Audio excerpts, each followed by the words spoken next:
Presiden AS Donald Trump secara terbuka mengumumkan pembatalan seluruh pertemuan dengan pejabat Iran di tengah aksi protes besar-besaran yang terus berlangsung di negara tersebut.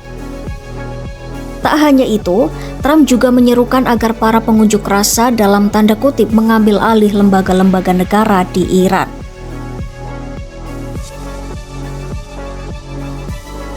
Melalui unggahan di Truth Social pada Selasa 13 Januari 2026 waktu setempat, Trump menyatakan bahwa ia telah menghentikan seluruh jalur pertemuan dengan pejabat Iran hingga tindakan keras terhadap demonstran dihentikan. Dalam pernyataannya, Trump menyebut pembunuhan terhadap demonstran sebagai tindakan yang tidak masuk akal. Trump juga menuliskan pesan bernada provokatif kepada para pengunjuk rasa. Trump menyebut mereka sebagai dalam tanda kutip patriot Iran dan mendorong agar aksi protes terus dilakukan, bahkan hingga menguasai institusi-institusi negara.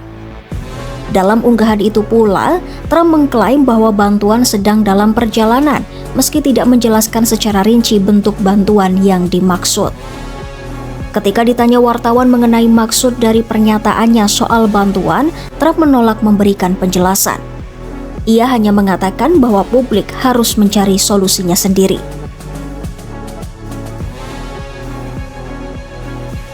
Dalam beberapa hari terakhir, Trump secara terbuka mempertimbangkan opsi serangan militer terhadap Iran.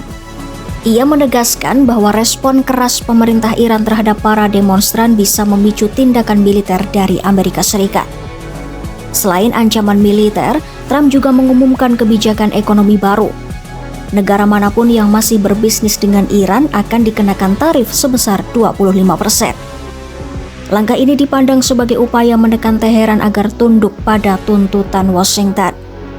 Sementara itu, Departemen Luar Negeri AS mengeluarkan peringatan keras kepada warganya untuk segera meninggalkan Iran menyusul meningkatnya eskalasi dan resiko keamanan.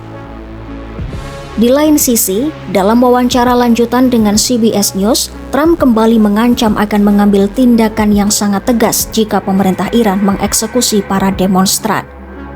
Namun, ia mengaku belum memiliki data pasti mengenai jumlah korban tewas dalam kerusuhan tersebut. Sejumlah analis memperingatkan bahwa serangan AS ke Iran dapat memicu dampak yang tidak terduga dan beresiko melanggar hukum internasional. Iran saat ini tengah menghadapi gelombang protes terbesar dalam beberapa tahun terakhir. Ali Faiz, Direktur Proyek Iran di International Crisis Group menyebut rakyat Iran berada dalam posisi sulit, terjepit antara rezim yang represif dan ancaman agresi asing. Menurutnya, jika kepemimpinan Iran dilumpuhkan secara tiba-tiba, tidak ada oposisi terorganisir yang siap mengambil alih kekuasaan. Kondisi ini justru berpeluang dimanfaatkan oleh elemen paling represif, khususnya Garda Revolusi.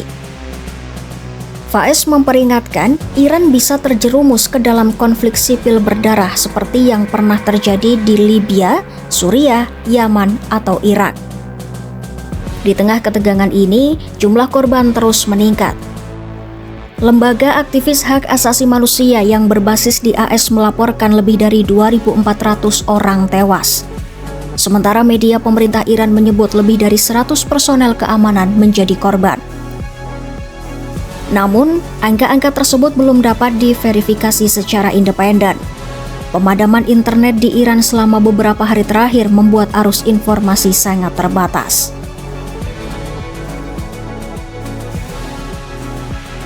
Pemerintah Iran berulang kali menuding Amerika Serikat sebagai pihak yang memicu kerusuhan.